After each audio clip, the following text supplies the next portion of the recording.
Hello guys, welcome to this tutorial. In this video, we are going to walk you through the step-by-step process on how to install and set up Sender Actions automation for workflow apps.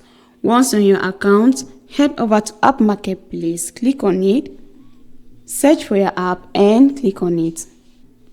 You're going to click on Install, and here click on Allow and Install. Once your app has successfully been installed, you're going to refresh your tab and click on the custom page. Then the interface of the app is going to pop up where you have access to your documentation. We currently have the tutorials. Under the tutorials, you're going to have access to the Smart Queue video that is going to serve as a guideline on how to get the necessary credentials to set up the app.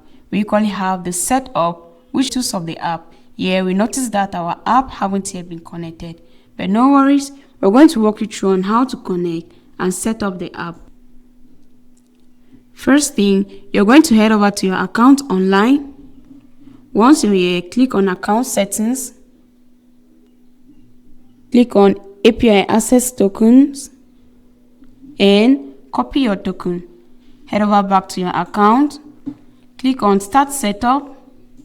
Paste your token here and click on Complete Setup. There we go. Our app has successfully been connected. We equally have the support center. At the level of support center, you can create a ticket for our support team, or you can book a call with our support team. We have the change log. At the level of change log, you're going to see the necessary notifications concerning the new updates and the changes of this app. In order for you to receive these notifications, you're going to toggle on the notification button, enter your email, and click on subscribe. And that's it. I hope this tutorial helped you get everything set up. If you need any help, our support team is here for you 24/7. Thanks for watching. Don't forget to subscribe to this channel.